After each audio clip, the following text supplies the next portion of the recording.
Luckily, the Synagogue Council of America saved these clippings, and they are from newspapers all over the United States, some in Yiddish, mostly in English, and these are not exactly the most well-known newspapers in the United States. The Chattanooga News Free Press, the Brooklyn Jewish Examiner, the Hartford Courant, the three on this page, the Hartford Courant, the Providence Journal, the National Jewish Ledger, the San Francisco Examiner, the Bronx Home News, the Chicago News, the Nebraska Jewish Press, Der Tog Morgen Journal in Yiddish, the Atlantic City Jewish Record, etc., etc., etc. And we summarize on page 75 of the book that in April and May, the rallies were held, sometimes led jointly by Reform, Conservative, and Orthodox rabbis in New York City, Boston, Hartford, Newport, Richmond, Charleston, Memphis, Galveston, Oakland, San Francisco, Los Angeles, and many points in between, including not merely large metropolitan areas such as Chicago, Detroit, and Denver, but also Tulsa, Omaha, Youngstown, St. Paul, and numerous communities across Pennsylvania. Even resort jury, quote, in and around the resort hotels of Atlantic City held memorial rallies. Quite a few of those were held in cooperation with Christian groups and churches, though not as many as the students would have liked. And at the end of the Sphera period, there was a dramatic convocation in New York held by 500 Orthodox, Conservative, and Reform rabbis, which in and of itself was very unusual. All of this as part of the Sphera campaign in order to raise awareness and to use the packets of materials which had been sent out throughout the United States. There are three last things I would like to mention about the student group. They continued to lobby for action while this was going on, and this is not in the handout. On April 25th, the students wrote a 3-page program of action to Rabbi Wise, to Proskauer, and the heads of the Jewish Emergency Committee, which was a committee that had been set up jointly by a bunch of major Jewish organizations, telling them once again exactly what they should do in order to help save the Jews of Europe. Needless to say, those leaders ignored what they had to say. And among other things, they said that an emergency office should be set up with a full-time staff in order to implement these ideas. And just to give you an idea of the reaction of the Jewish establishment, that was in April 43. In June 43, Proskauer, the head of the American Jewish Committee, wrote to one of his friends who was complaining that this Jewish Emergency Committee is not doing anything, quote, "There isn't a single thing that I can think of that the Jewish Emergency Committee should do," end of quote. And finally, August 29th, there was an American Jewish conference put together by many of the leading Jewish organizations at the time, and that's the last sheet in front of you. And believe it or not, this American Jewish Conference was planned for months by all these major Jewish organizations. And the only item on the agenda is what to do after the war. What should we do with the Jews, the Jewish refugees, and how can or not set up a state in Palestine? Jewish rescue was not on the agenda of that conference at all. And many Jewish leaders and private people began to complain about this, among them Agudat Yisrael, the OU, and Rabbi Israel Goldstein. They demanded that rescue must be discussed at that conference. And indeed, Rabbi Goldstein made a very moving speech, which I don't think people at the time noticed. His entire speech was about the fact that the American Jewish community is doing nothing to save the Jews of Europe. And at the entrance to that conference, my father and his two friends handed out the leaflet, which is in front of you. This is simply a reproduction of the actual leaflet, which, as you can see, is very obnoxious on purpose. It's called Pardon Our Intruding. But since you are a member of the Executive Committee of the American Jewish Conference, we had to deliver this message to you. It comes from Poland, and the man who wrote it was speaking on behalf of what used to be called the Warsaw Ghetto. Jewish leaders abroad won't be interested. At 11 in the morning, you will begin telling them about the anguish of the Jews of Poland. But at 1 o'clock, they will ask you to halt the narrative so they can have lunch. They will go on lunching at the regular hour at their favorite restaurant, so they cannot understand what is happening in Poland. And later on at the end, how to move the United Nations to save the remaining Jews of Europe must be item number 1 on the agenda of the conference. What the Joint Emergency Committee has not fully succeeded in accomplishing until now, the conference must try to achieve at once. It must utilize all resources of the various national organizations to influence our government to act immediately. The spokesman from Warsaw must be proven wrong. American Jewry cannot be out to lunch in the hour of crisis. The American Jewish Conference must, I can't read the word. See to that. Thank you. And then, in the fall of '43, the three students stepped off the platform and did not continue their activities. And the reason for that, because by this point, Peter Bergson and his group had managed to get a lot of traction in Congress, and there were many people in Congress who were already involved in this struggle, including hearings in the Congress, a showdown between Peter Bergson and some of his congressional opponents. Breckinridge Long Ymach Shmuel, the State Department official who was so responsible for not allowing Jews into the United States, made a tremendous faux pas in his testimony before Congress. He said that 500,000 Jews had already been admitted to the United States under the quota regulations. There was only one problem: that was totally untrue. The number was 250,000, and many of them were not Jews at all. And during the entire Holocaust period, the quotas were underfilled by tens of percentages. In other words, hundreds of thousands of Jews could have been saved under the existing quota system if not for the opposition of the State Department.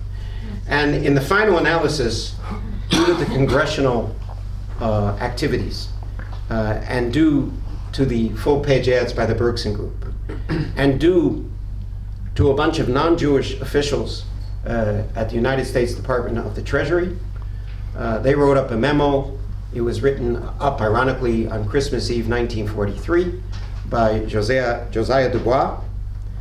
And I should have gotten the exact quote. The name of the memo was The Implication of the United States Government in the Destruction of European Jewry. The complicity, thank you. The complicity of the United States government in the destruction of European Jewry. Report to the Secretary on the acquiescence of this government in the murder of the Jews. Got it right the third time. Okay. And they brought it to Morgenthau, who was the only Jewish member of Roosevelt's cabinet. And Morgenthau, who was very hesitant to confront his friend Roosevelt, finally had the ammunition he needed to confront him. And he went to see him in early January 1944, together with these non-Jewish workers at the Department of the Treasury. And they said that if you do not set up a War Refugees Board, we are going to go public with this memo, and Morgenthau would resign. And the result that finally Roosevelt set up the War Refugees Board, which, according to most accounts, managed to save some 200,000 mostly Hungarian Jews, as well as 20,000 non-Jews. I would like to conclude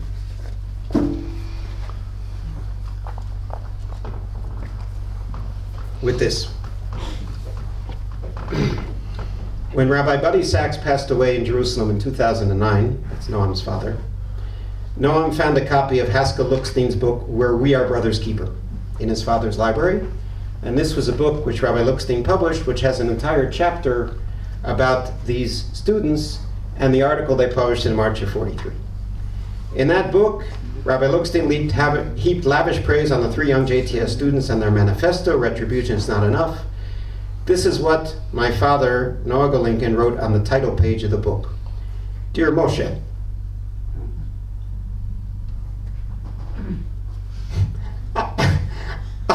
I cry every time I read this. You and Jerry and I tried to be our brother's keepers. We didn't succeed, but we tried. No. This was the reason that my father and his colleagues rarely talked about this episode. They tried, but they thought they had failed. But nonetheless, I think that there are three things that they succeeded in doing, and of course, with the incredible example of Peter Bergson and his colleagues. First of all, they succeeded in setting up the War Refugees Board in 1944, which, as we said, saved many lives. Number two, they taught us that the basic Jewish principles are not mere slogans, right? I am my brother's keeper. Shomer achi anochi. Al tamod al dam re'echa. Do not stand idly by the blood of your fellow. Kol Yisrael arevim ze bazeh. All Jews are responsible for one another. And a quote from the Shulchan Aruch: when one delays even a moment in redeeming captives, where it is possible to hasten, he is considered as one who spills blood. Finally, they taught us that one person, or in this case, 3 people, can change the world and make the world a better place. Todah.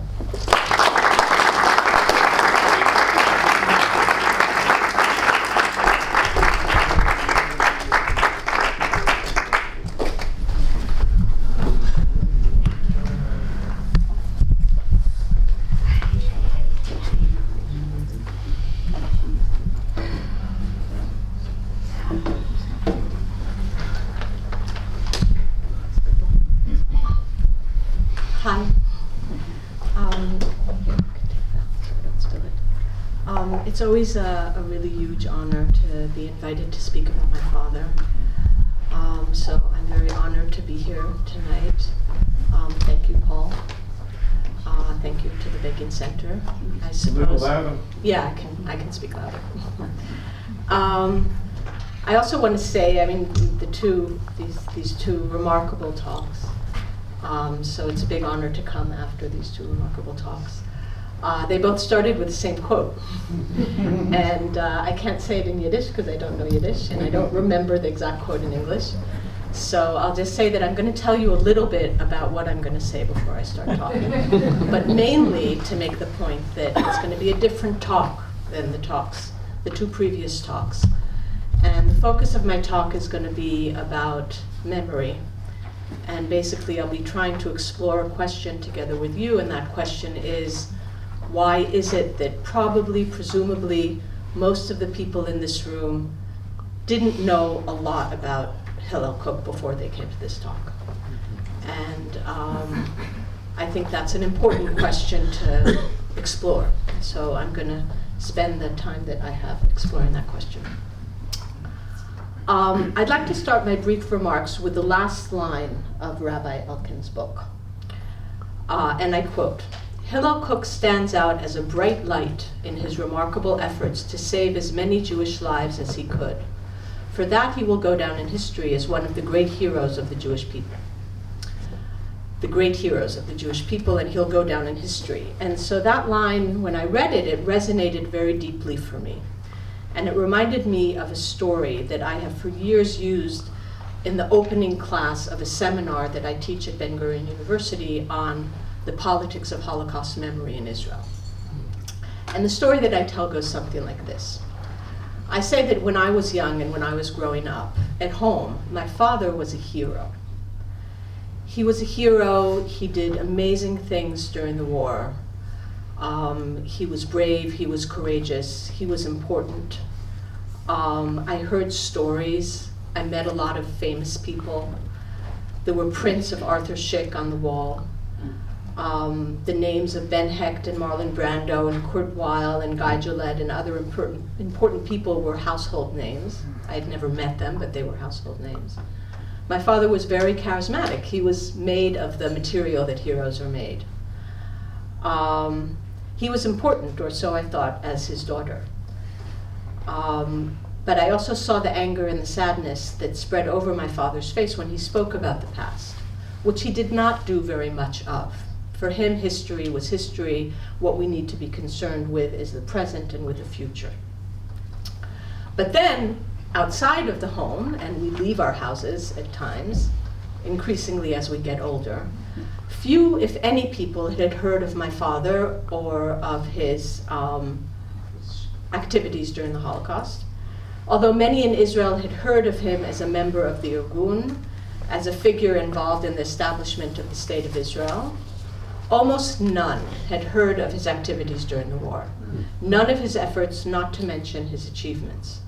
And those who had heard distorted things.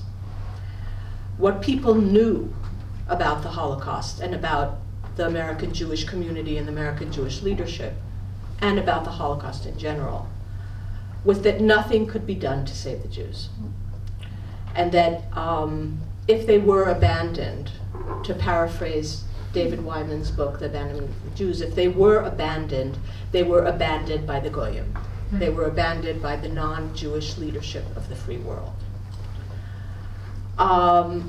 So that was a story, that was a dissonance that I grew up with as I grew, as a young girl and as I grew older, of my father as a hero inside the house and as an anonymous person at best outside of the house. Now, I tell this story in my class on the collective memory of the Holocaust to make certain points about collective memory, right? Also to talk about my father, but also to just make certain points about collective memory. First, that a nation's collective memory is not necessarily a collection of individual memories. And even more strongly, a collective memory most often does not overlap with individual memories. It adopts some of the individual memories, it neglects others, and it fabricates some. Collective memory can, as is said by one of its prominent theorists, is never created in a vacuum. It's a reflection of context, of political, economic, and social factors and interests, often of money. It is a story that we as a nation tell ourselves about our past. And as we all know, the stories or memories that we tell about our past are basically a window into our soul, into our identity. Who are we if not our memories on an individual level? And it's the same on a collective level. Collective memory is not only about the past. It teaches us about the present and also about how we project ourselves onto the future.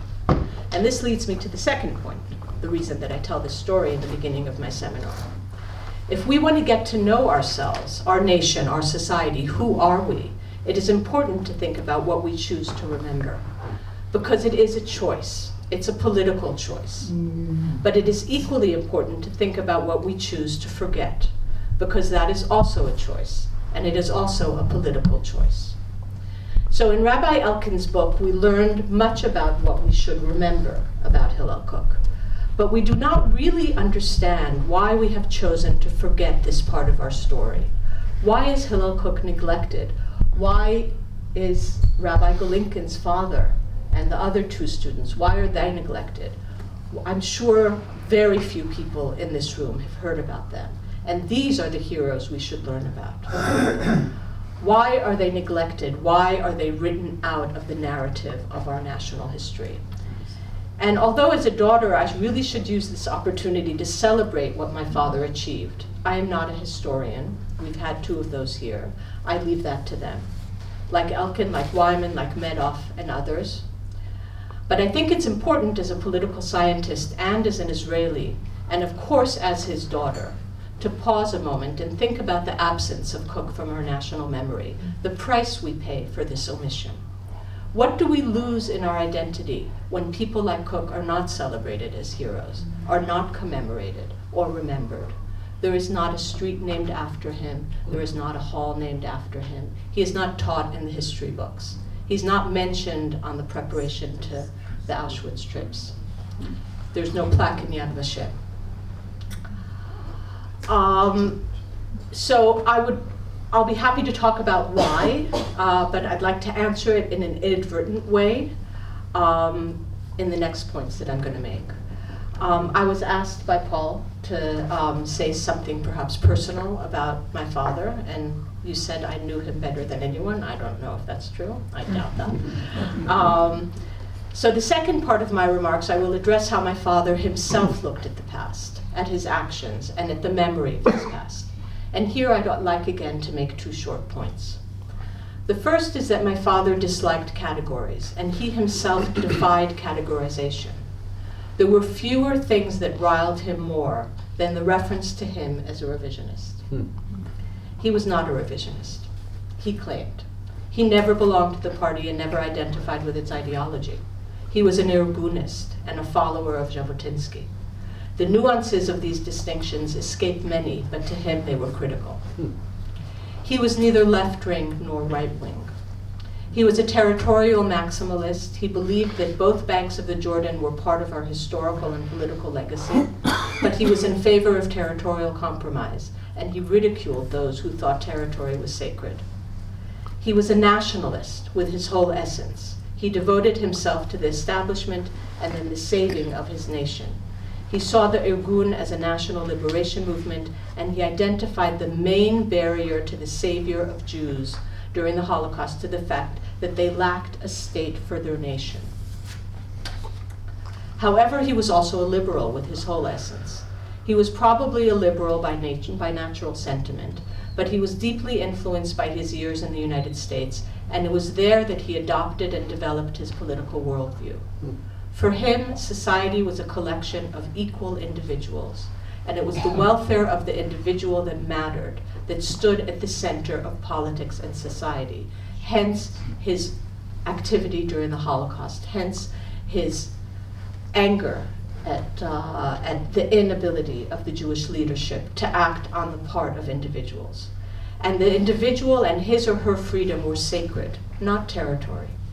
So therefore, part of his worldview was that of a society in which not only religion is separated from state, but separated from nationality, where individuals are free to define themselves in the way that they choose.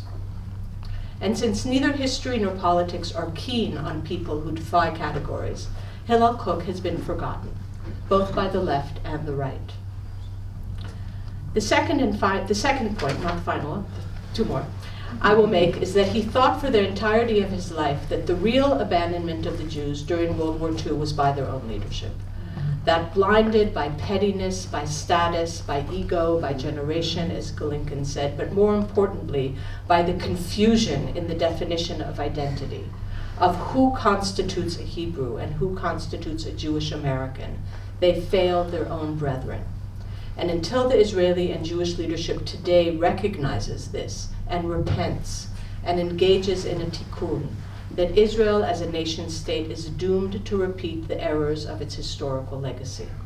The need to define our collective, the boundaries of our polity, who belongs, who is an Israeli.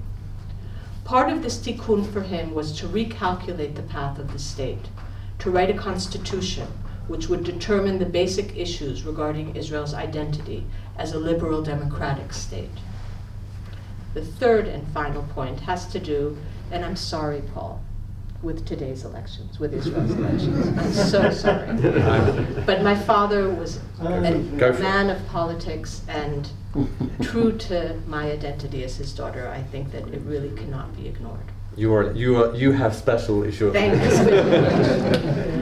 And actually, I dislike it intensely when people ask me, so what would Hillel have said today? But I do believe very strongly that he would insist on one point. Rather than focus on the racist rhetoric of one of our politicians, one of our candidates, and on the extreme statements and the violence of other politicians, Ben Gvir, the Arab politicians, he would advise us, what do we learn from this extreme rhetoric on both sides? And I think he would say one thing, that we have failed to establish a community of belonging, where individuals are members of the polity and treated with respect, and that they feel safe and protected. That we have failed in that, and we should try and understand and talk about why we have failed at creating a community. And that is the basic fundamental question of this election. What has happened? Why do the Arab citizens feel alienated, and why do so many Jews feel insecure? He would have had an answer. Israel has failed to recognize its own nation, the Israeli nation.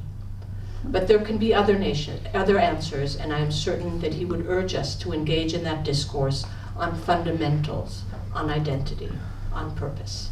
Thank you very much.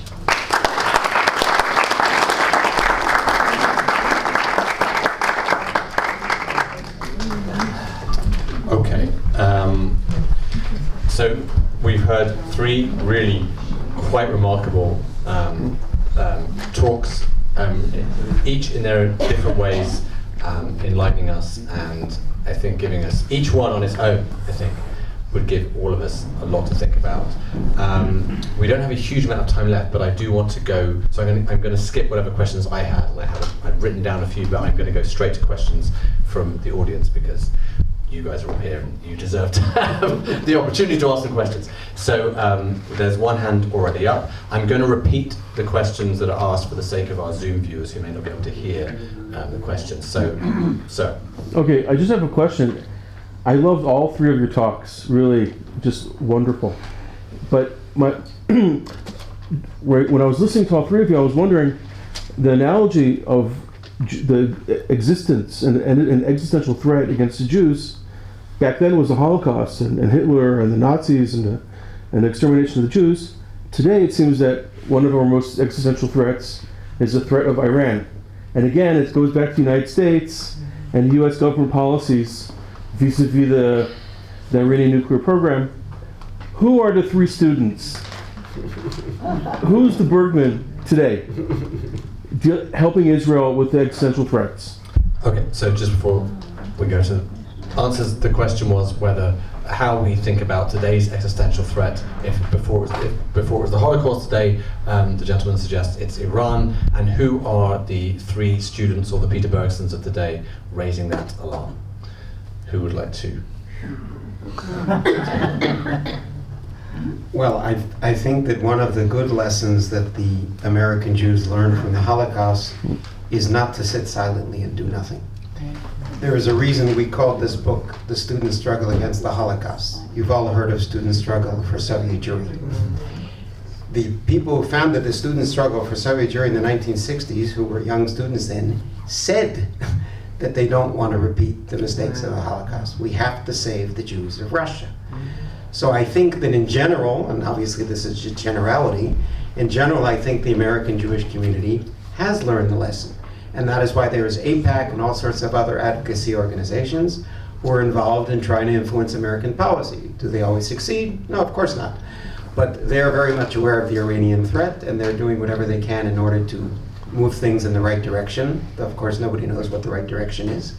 But I think that the American Jewish community, as a community, learned a tremendous amount from the mistakes of the Holocaust.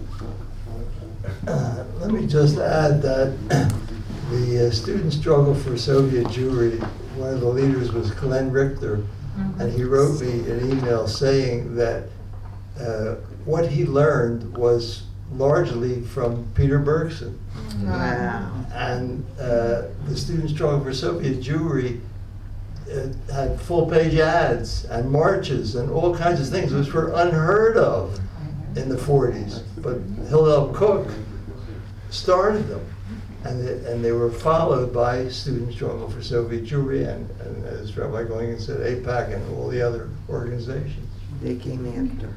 Yeah. Students. I'll just add one small note, that I think that my father, one of the things which I kind of spoke briefly about in my talk, was that he was he was convinced that until the American Jewish leadership and the Israeli Jewish leadership don't do a cheshbon nefesh about their behavior during the Holocaust, we are doomed to repeat it. And I would think that kind of cheshbon nefesh has not taken place. I think you're right that there's been a lot of change and things are not the same, but I think that a serious reckoning with our past and with our history is necessary. And until we do that, I think that it's very hard to answer your question. And one of the reckonings is to learn about Hillel Koch, who is unknown in the world Jewish community and in the world community, which is a shame in itself. And that's why I wrote this book. I tend to look for the positive in every situation. One of the positive things I learned from the current situation in Ukraine is how Jews throughout the world want to help. We've been overwhelmed by people we don't know at all sending us money for the things we do in Ukraine. And if you go to the border there, you trip over all the Jewish organizations who are trying to help the Jews of Ukraine. So I think that in that sense, we have learned a lesson.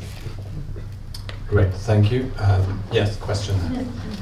Do you think the Americans during that time in the 30s and going into the 40s just felt too secure and comfortable, and that it couldn't happen here. American Jews, you mean? American Jews, yes. Okay, And so do they think now in America, what would happen to Israel because of Iran? It couldn't happen in America to Okay. us. okay, so the question is whether the Jews at the time in the 1930s and 40s were just too comfortable and too secure in the United States to imagine that it could happen there.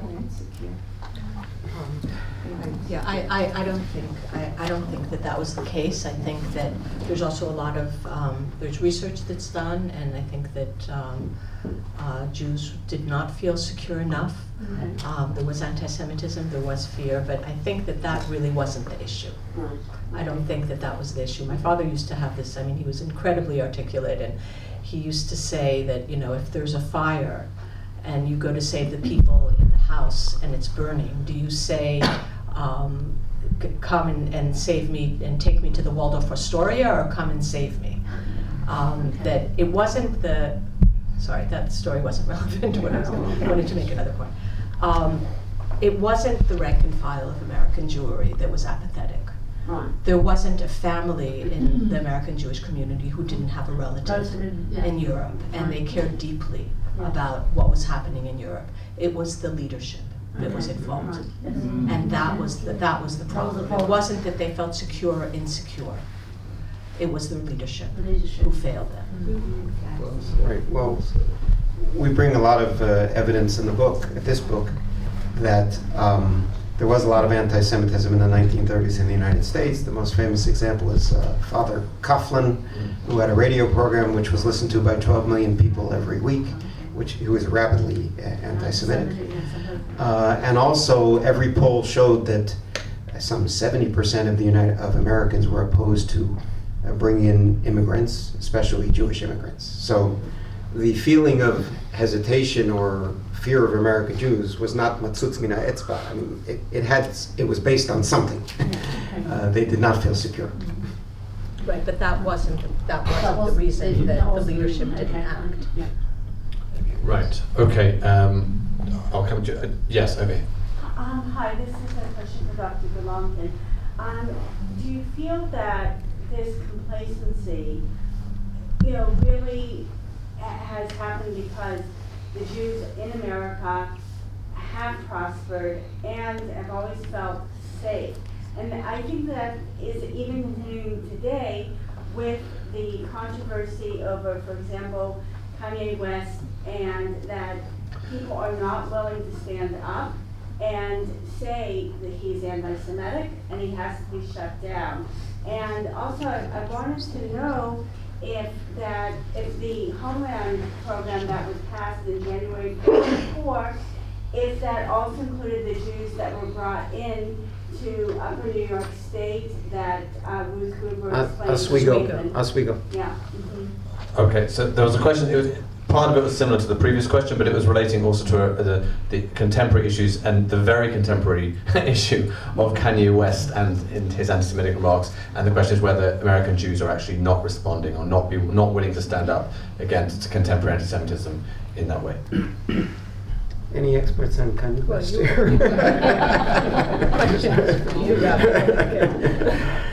I don't know enough about Kanye West to react, though I did read the recent news reports. As you know, sociology is a very complicated thing. Today, Jews are afraid to speak out because if you speak out against Kanye West, it means you hate blacks.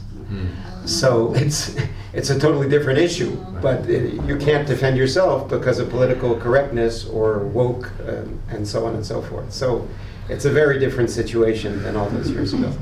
Oswego was one of the token things that Roosevelt did. He allowed 1,000 Jews into Oswego as a one-shot deal. He emphasized that it's a one-shot deal.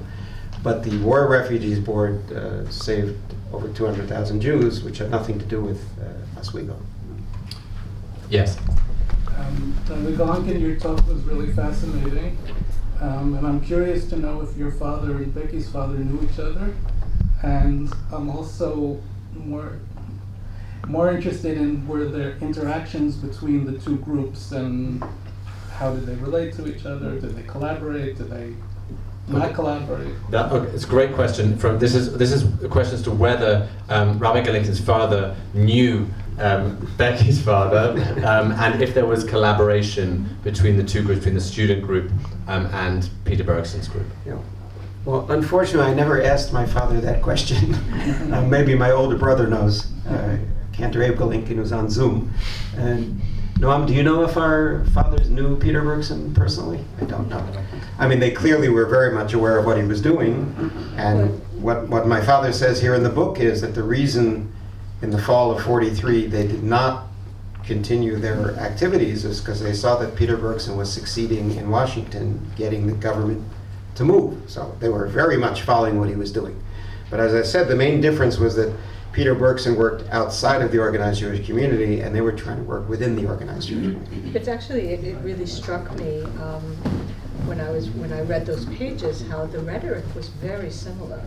Mm-hmm. The rhetoric, the cadence, even some of the suggestions were very similar. So, I mean, there was clearly some kind of, there was an interaction that went on. Mm-hmm. Just to add, what's interesting, I think, was the point that you made, Rabbi Lincoln, that both your father and Hillel Cook had this similar experience of anti-Semitism in Europe. In fact, in the same part of Europe. And they were almost the exact same age. Right, the same age. And I think that maybe had something. I think that might also have something to do with the way they responded. Perhaps. I don't think so. I mean, I don't think that was true. I mean, he made a point of saying that wasn't his legacy. I mean, that wasn't what moved him to action. That the pogrom did not influence. No. I mean that he had memories of pogroms, but that he wasn't driven by the memories of those pogroms. Right, but I think I didn't want to go into it before, but my father did not only experience anti-Semitism as a 7-year-old. In the 1930s, he attended law school at Stefan Batory University in Vilna. On a regular basis, there were anti-Jewish, I don't know if you would call them pogroms, but mobs of students would run after Jewish students, trying to beat them up. And in one of those incidents, my father was running away from non-Jews who were trying to beat him up, and he stopped a policeman. I mean, he didn't stop a policeman, he ran into a policeman. He asked the policeman to help him. The policeman refused to help him. And the second thing was that, and I recently had a correspondence with this with Dr. Rafi Medoff, the Jews were supposed to sit on Jewish benches in the universities in places such as Vilna, which meant that if you went to law school in Vilna, the Jews had to sit on, I don't remember if it was the left or the right side of the room, they had to sit on Jewish benches. They were not allowed to sit on the same benches as non-Jews. So what did the Jewish students do? They refused to sit on those benches, and my father did his law degree standing up. Which means that when he arrived in the United States at the age of 25, he was already very familiar both with Ukrainian and Polish anti-Semitism. When Hitler said he's going to destroy the Jews of Europe, my father believed him. Because for him this was not fantasy. Thank you very much. Okay, we have a bunch of questions. Let's go to the gentleman over here. Thank you. This is a question for each of the panelists. Who do you feel in contemporary Jewish life is the spiritual heir or spiritual reincarnation of Hillel Cook today? Okay, so the question is who in contemporary Jewish life is a spiritual reincarnation of Hillel Cook today? People can answer that as they wish or if they wish. I wish there was. Yeah. In today's world,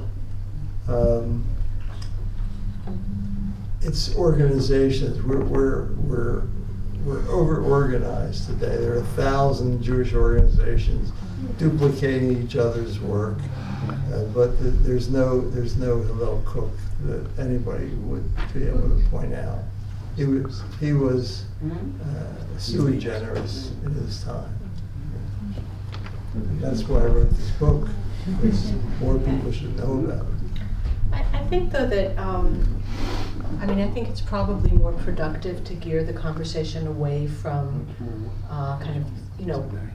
individual personalities and traits. and more to ask the question, okay, given that perhaps on the political or social landscape of today, we do not see those kind of leaders, and ask the questions why we don't see those kind of leaders. What are the processes that are feeding that? Why do we have politicians and not statesmen? Why do we have people who count opinion polls but don't talk about ideology? I mean, I think those are the productive questions to ask. And I feel that there's no one like my father. I mean, there hasn't been and there won't be. But that I think that leads us nowhere, right? And I think the more important question is to investigate how we got to this place. Well, I think one of the parallels we already mentioned is the student struggle for Soviet Jewry. I think that, in my opinion, the reason the Jews were let out of Russia is because of the activism of the Jewish community. I myself attended a number of rallies in Washington in the 1970s. There were hundreds of thousands of Jews at those rallies. Of course, in the Holocaust, there was only one rally during the entire war period in Washington, and that was the 400 rabbis who marched in Washington, organized by Peter Bergson, by Hillel Koch. And what I didn't have a chance to mention before is that my grandfather, blessed memory, Rabbi Mordechai Yaakov Golinkin, was one of those 400 rabbis. And I only discovered that in the course of writing this book, because we have a list of the rabbis who attended that march. His name is on the list. So that was the only rally in Washington during the entire Holocaust period. 400 Orthodox rabbis. That's it. Compare that to the 250,000 people who came to Lafayette Square to demand that let my people go to the Soviet Jewry. So I think that they were influenced by Hillel Koch, and they were a continuation of that activism. Thank you very much. Yes, Matt. Just two quick comments. One, about to show what action does. That rally my husband and I were at in Washington, within a year, Gorbachev started opening the gates as a direct response. Had to be, there was nothing else. Direct response to 250,000 And Senator Jews. Skip Jackson. Oh, he was the best. Right. Yes, that was just a comment pointing out the response, the Soviet response to the rally by. But also, there's been a response. Someone brought up about Kanye West, and all the papers are showing that not only when he first talked about what he did and what he said without any apologies whatsoever, he said, my contract with Adidas is ironclad. Now what? In other words, like, now what are you going to do about it? The next day, I read it in like 5 papers. All these big corporations, Nike and everyone else, took his name, Adidas, took his name off of anything. His financial capabilities dropped by like $1 billion. He is now, someone wrote that he is now $300,000 to $400,000 or $300 million in comparison to what he was before. So their actions do make a huge difference. Kanye West is getting his comeuppance. Is the big seller of that? Okay. Yes. No. There's one story that I heard from my father that I think speaks to the question about how the American Jews felt in terms of FDR and their fears of anti-Semitism. This is a story about Arthur Hertzberg's father. Arthur Hertzberg, of course, was a very big Zionist and a very important person in the Jewish community in the years in the 50s and 60s. When his father, who was himself an Orthodox Jew and who had come from Europe, he had a small Orthodox synagogue, a shtibel in Baltimore, the same Baltimore. And just before that demonstration that he also attended, he announced that he would be going to this demonstration to his congregation on Mincha of Yom Kippur in the afternoon. And he said, tomorrow I'm going to be going to this demonstration. I think it was on a Sunday, something like that. Then after shul was over, after Ne'ilah, he went home to have dinner. And then he heard a noise at his door. So he went to the door, and there was an envelope from the board of his Orthodox synagogue telling him These are the board members who had not gone home to eat after Yom Kippur, but had a meeting, and they fired him because he was insulting the President of the United States, and he couldn't go on to be the rabbi of that congregation. Okay, so I'm not going to repeat that story because I won't do it justice, and I think Noam did a fantastic voice projection. I'm pretty sure everyone's heard that anyway, so thank you very much for that story. The lady in the back has had up for a while, yes. I was just wondering, why was Bergson one of the only ones from the Yishuv, forget about America, the Israeli Yishuv, that did what he did? Why wasn't there anyone else? Okay, that's a really fascinating question. So the question is, why, so forget about American Jews, why was Peter Bergson so unique among Jews from the Yishuv, from pre-state Israel that was involved in this kind of work, this kind of activism? Well, Peter Bergson went to the United States in order to help raise support for the Irgun. That's originally why he went there. Then he shifted gears because of what was going on in Europe. If you mean people in the Yishuv here, there were many people who were activists during the Holocaust, but in a very different way. You know, whether it was Chana Senesh and those who tried to parachute into Europe, which was almost totally unsuccessful, but they wanted to save the Jews of Europe. And there were all sorts of Yishuv figures who were making a lot of noise about what was going on in Europe. And I want to tell you, I live on Lev Yaffa Street in Jerusalem. Most people have never heard of Lev Yaffa, right?